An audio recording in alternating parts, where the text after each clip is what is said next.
अब मैं आदिल हसन जी से जवाब ले लेती हूँ, शाहीन साहब उसके बाद में फौरन आपके पास आऊंगी। आदिल हसन जी, आपके पास आते हुए, अब विपक्षी दलों के सूत्रधार नीतीश कुमार की ओर से जो बयान दिया जा रहा है राष्ट्रीय फलक पर, क्या उसका असर देखा जाएगा 2024 में? क्योंकि बीजेपी की ओर से उसे बहुत बड़ा मुद्दा बनाया जा रहा है। मैम, बीजेपी का मुद्दा नहीं है, ये देश का मुद्दा और बिहार का मुद्दा है। नीतीश जी ने बिहार को शर्मसार किया। ऐसा कोई मुख्यमंत्री नहीं जो आज तक महिलाओं के प्रति इतना घटिया, इतना नीचा स्तर के जा रहे हैं। तेजस्वी यादव जी से मैं पूछना चाहता हूं, उनकी पत्नी, उनकी माता जी अगर उस सदन में रहती तो वैसे ही वो मेज थपथपाते क्या? नीतीश जी को फोकस करना चाहिए। 46 लाख बिहार के लोग दूसरे स्टेट में काम कर रहे हैं, उस पर उनकी चिंता होनी चाहिए। 6 लाख लगभग स्टूडेंट दूसरे जगह पढ़ रहे हैं, उस पर चिंता होनी चाहिए। और बीजेपी और जदयू बराबर के पाप के है। हेल्थ मिनिस्ट्री का इंडेक्स, इन्हीं के पास हेल्थ मिनिस्ट्री रहता था। आप हेल्थ बिहार में सबसे पुअर है, और एक दलित सीएम को आप इतना नीचे स्तर का, और आप क्या बनाए? आपके रहमो करम पे बना क्या? जनता ने बनाया, विधायक दल में चुना गया, आपके रहमो करम पे। आप तो खुद कुर्सी पर, आप तो खुद स्टूल पर चढ़कर मुख्यमंत्री बने हुए हैं। राजद सबसे बड़ी पार्टी है, जबकि एमआईएम को तोड़ के बनी है। राजद सबसे बड़ी पार्टी है। उससे पहले 2020 में भी आप, भाजपा ने आपको बनाया था, 2015 में भी यही हुआ था, 2005 में भी यही हुआ था। आप तो खुद उस स्टूल पर चलकर मुख्यमंत्री बने थे। और नीतीश जी ने बिहार की शिक्षा व्यवस्था को जो खत्म किया, हिरोशिमा नागासाकी में जितना बम बारूद से तबाही हुई थी, उससे ज्यादा नीतीश जी ने बिहार के शिक्षा व्यवस्था को तबाह किया है, जिसमें भाजपा योगदान है। पटना यूनिवर्सिटी का, सेंट्रल यूनिवर्सिटी का दर्जा नहीं देना, एएमयू किशनगंज को 1 रुपया नहीं देना, एम्स दरभंगा नहीं खुलना, यह सब तो एक शुरुआत है। भाजपा किसी पाप में अलग नहीं हो सकती है। और जीतन राम मांझी के साथ जो इन्होंने किया है बर्ताव, इससे दलित समाज ही नहीं, बिहार के एक सीएम के साथ नहीं किया है, एक पूरे बिहार के लोगों का उन्होंने सदन में ऐसे बोला। अरे भाई, प्रशांत किशोर साहब कहते थे आपका रिटायरमेंट का एज आ गया, आप जाइए कुटिया में, अब आराम कीजिए। क्यों बेवजह मुख्यमंत्री बनने की लालसा पाले हुए हैं? अब आपको बिहार की जनता रिजेक्ट कर चुकी है।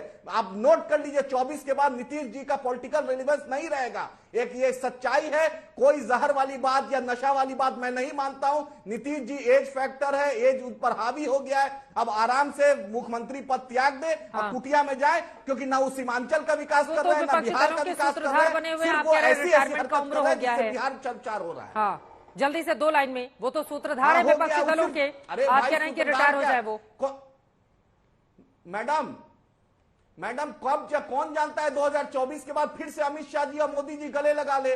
पलटू राम कौन बोलता था? सुबह शाम तेजस्वी तेज प्रताप बोलते थे कि इनकी एंट्री नहीं होगी, फिर से इन्होंने ले लिया था, फिर से ले लिया। भाजपा फिर से ले ली महागठबंधन के बाद। मोदी जी डीएनए जांच करा रहे थे 2017 में, रात के अंधेरों में भाजपा ने शपथ करवा दिया। तो सबकी मिली भगत है, सत्ता की मलाई सब खाना चाहता है, लेकिन नीतीश जी को रिटायर हो जाना चाहिए। एक सच्चाई है। नीतीश कुमार, बीजेपी और आरजेडी दोनों की ही मजबूरी है, तभी वहां पर सत्ता जरूरत के हिसाब से मिल पाएगी। ये बात तो बिल्कुल सच है, लेकिन यहाँ पर ये आखिरी है। हाँ, आखिरी आप बता रहे हैं आखिरी है, लेकिन शाहीन साहब, उन्होंने, आदिल हसन ने एक बहुत बड़ी बात कही है।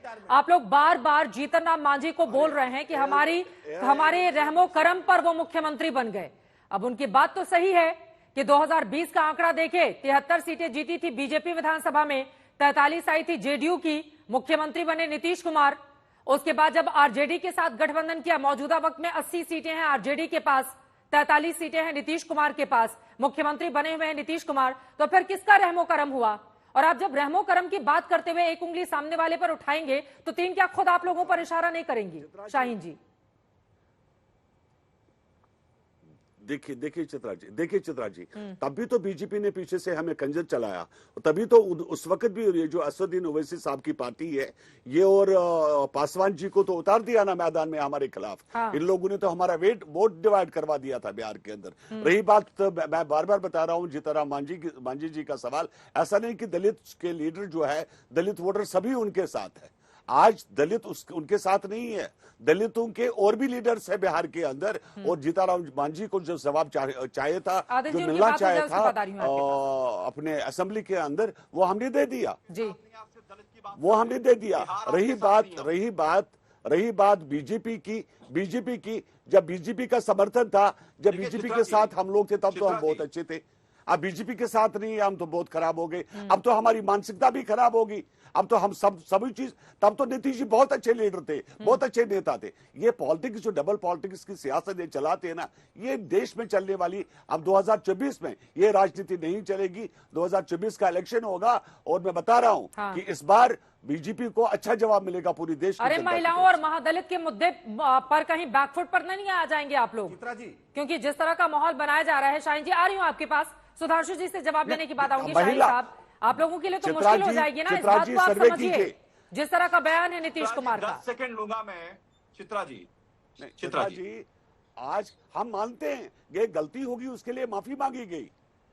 हम इस बात को दोहराते हैं, हम बार बार कहते हैं कि चलो एक गलती हुई, देश की जनता से माफी मांगी गई, उससे ज्यादा क्या और हो सकता है? बताइए ना, एक लीडर उससे ज्यादा क्या कर सकता है? एक लीडर कितनी बार अगर गलती हमने करता है? असेंबली में माफी मांगी, शाहीन प्रेस साहब, के एक सामने लीडर माफी कितनी बार मांगी, गलती करता अपने है? शब्दों को एक महीने अरे में भैया, डेली मैं आपके पर बीच डेली में गलती करेंगे। यार मेरी जान अगर सुनिए, उन्होंने गलती करी तो मैंने आपके बीच में नहीं बोला, विधान परिषद में भी वही बात उसी बात मैं का आपके बीच में एक नहीं एक बोला। करके आप मेरा उनकी टाइम बात नहीं ले पूरी रहे हो ना, जाती है, उसके बाद आप बोलेगा। ठीक है दानिश जी, एक बार उनकी बात पूरी हो जाए। शाहीन जी जल्दी से अपनी बात को कंप्लीट करें, आप जल्दी से अपनी बात को पूरा करें।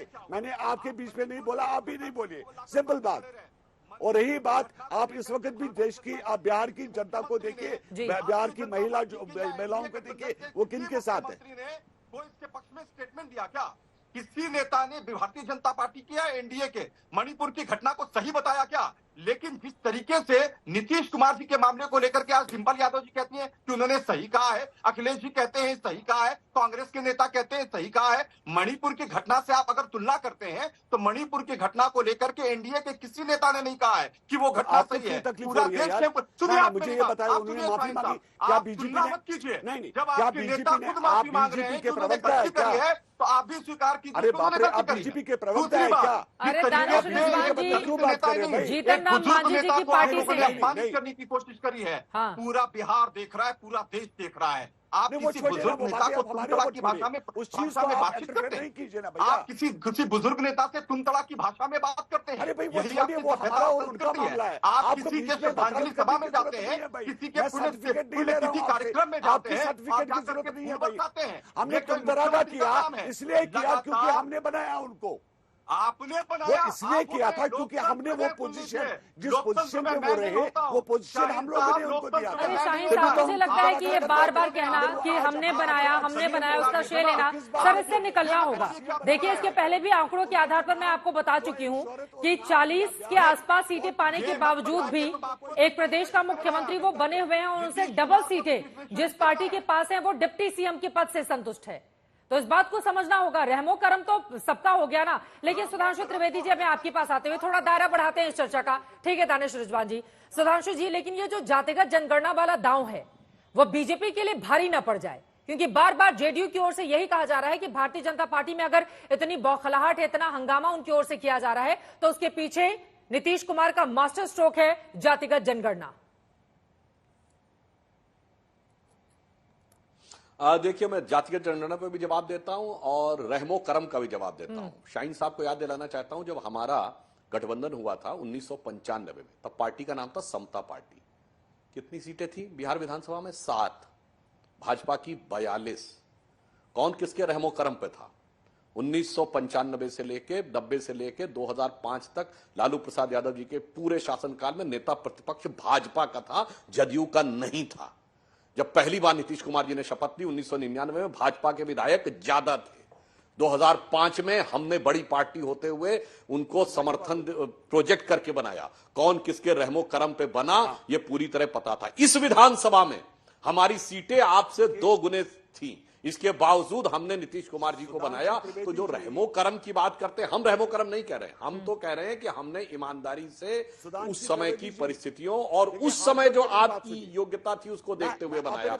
आपकी बात में अहंकार झलक रहा है कि ये किया। अब जहां तक मैं बात हो जाए शाहीन साहब, एक बार उनको सुन लीजिए, फिर लौट रही हूं आपके पास, उनकी बात हो जाए। शाहीन साहब, हाँ जनाब, मैं कहना चाहता हूं, बिहार की सरकार को मैं कह रहा हूं, दोनों बातें स्पष्ट करें। 2011 की जनगणना के अनुसार बिहार की आबादी 10.5 करोड़ है। कितने का सैंपल साइज था सर्वे में? कौन सा स्टैटिस्टिकल मॉडुलेशन यूज किया? कितने जिलों में, कितने विधानसभाओं में सर्वेक्षण किया?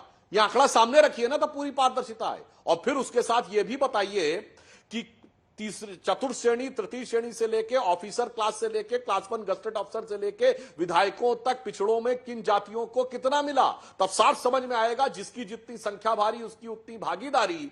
या जिसकी दिखी सत्ता सारी उसी ने दूसरों की भांजी मारी।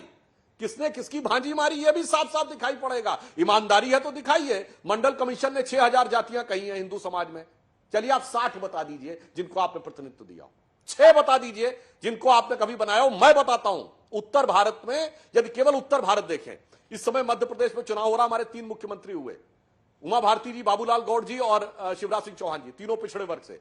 उत्तर प्रदेश में कल्याण सिंह जी मुख्यमंत्री हुए और हमारे 4 डिप्टी सीएम हुए यूपी बिहार मिला के, केशव प्रसाद मौर्य जी, और बिहार में सुशील मोदी जी और रेणुका देवी जी और तारकेश्वर जी। इन 8 में सिर्फ कल्याण सिंह जी, उमा भारती जी एक जाति के, 8 में 7 अलग अलग जातियों के पिछड़े नेता हैं। और यदि प्रधानमंत्री जी को जोड़ लिया जाए तो पीएम, सीएम और डिप्टी सीएम में 9 में 8 अलग अलग जातियों का प्रतिनिधित्व है। आप 6000 में 6 जातियां बताइए जिनको मुख्यमंत्री का कभी पद दिया हो, बताइए आप।